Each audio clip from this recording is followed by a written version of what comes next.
Hello and welcome to the Average Joe's tournament finals. And this is the Canadian versus Jicabou game number 2. Canadian took the win in that first game with a large constant medevac drop harass. 2 of them completely finished off Jicabou's base. Not going to be quite as effective on Lost Temple here because the distance is pretty much straightforward from one base to the other. It's going to be very hard for some kind of flanking medevac there. But we'll see what these players come up with, and hopefully it's a good game. Looks like Canadian is going to opt for that wall off once again, like he always seems to do, just to not deny that scouting here. And got a very early probe from Jicabou, trying to scout those bases. There are 4 different spawning points on this map, so Jicabou just trying to get that much of a head start on his opponent here and figure out where the Canadian is hiding at the moment. Not going to find him there though, he's up at the north position. And an early SCV scout from the Canadian as well. It looks like he's going to go, nope, he's going over to the west expansion first and then straight south from there.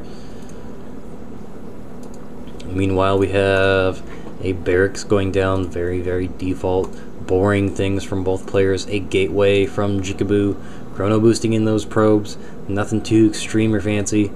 Again, the early assimilator during or right after the gateway is very common for Protoss players, so neither player taking any chances here. And is this probe going to be able to kill off this SCV? Wow! And kiting this other SCV round, he denies this barracks for a very long time. Very surprising. This probe just earned his weight in gold. So very useful harass there with just 1 probe, and he is going to be able to microwave very easily with those very fast regenerating shields. Canadian obviously a little bit grumpy of that happening, and looks like this barracks is going to try and drop. This probe just trying to delay it as long as he can, but he does not get underneath that barracks in time. A tech lab going down and a supply depot going down, so that is a perfect wall off from the Canadian there. And looks like, yep, Jicabou going for that cybernetics core as usual. Both players very defensive. Neither one wants to lose the tournament. I would expect this game to macro up very slowly and just watch each player throw this 200 army maybe against each other. Either way, it's going to be very close. And a couple little idle workers here. One's idle, the other one's just kind of chilling out. Hopefully they go back to work real quick here and give Canadian that boost that he needs. Calling down these mules always very important, but he does micro it wrong, actually misses the minerals. Oh, it's at least 1 trip worth of mule missed right there, unfortunately. And now we have Jicabou dropping a pylon way in the back here. Probably going to see more hidden tech. This is not the first time Jicabou has hidden pylons before. And also very useful for detecting any more medevac harass. He can see it very early with the pylon here. Should have plenty of time to react if we see any more medevac drops. So right now, just doing the standard warp gate tech, getting 2 more gateways. We will very likely see either a tech building, Stargate, or robo facility going down very quickly here for Jicabou. And we have a stalker on the middle of the field just doing some nice little scouting there. Factory going down for Canadian fairly early compared to some of the other games. And let's see, concussive shell is done for these marauders, so they will very easily be able to kite those stalkers. Factory finishes, another marauder on the way. And here is that hidden tech coming into play, a Twilight Council, so we will be seeing either Charge Zealots or Blink Stalkers, maybe even High Templar later in the game, or even Dark Templar. We'll have to see how that plays out. And these warp gates are now finished.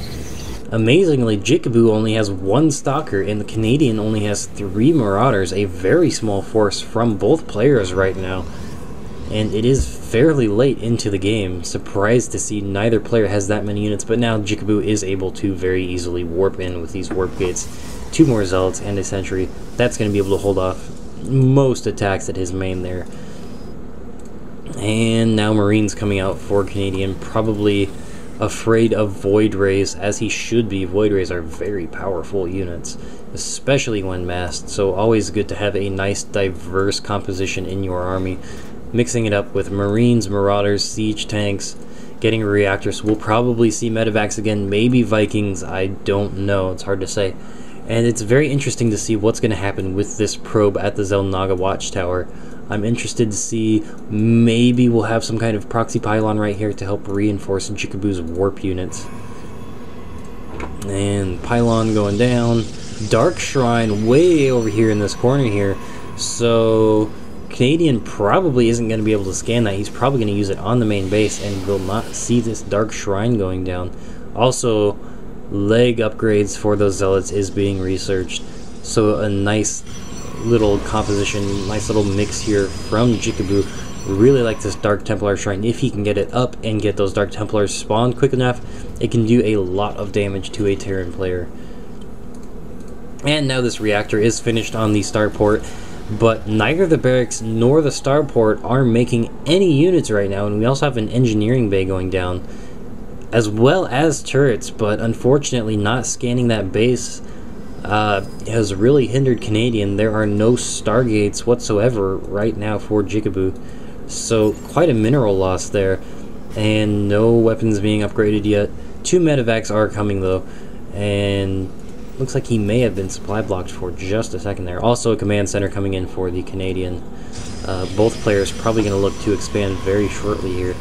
Jicabou is just going to hold this Xel'Naga Watchtower, so as soon as any kind of force pushes out, Jicabou will have plenty of time to react to that. And that Dark Templar Shrine is finished, so we should see Dark Templars very soon here. Right there. Nope, just Zealots so far. Probably going to try and get a little bit more gas. There's 2 Dark Templars, and they are going to move into position, it looks like.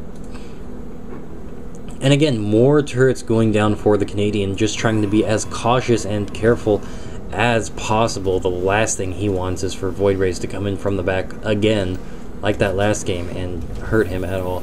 More turrets going down. 4 turrets, 5 turrets, 6 turrets, 7 turrets, 8 turrets at his main base. He does not like Void Rays, apparently. And now these Dark Templars are going to scoot into position here. Maybe be able to get some harass done. Hard to say. They are on hold position, so they will not run out of place and start hitting this without Jicabou's say-so. Now 3 Dark Templars in place. But with all of these missile turrets all over the place, I don't think it's going to be too much of a problem. If they walk right here, these siege tanks easily going to be able to take them out. That is if he gets this turret up in time.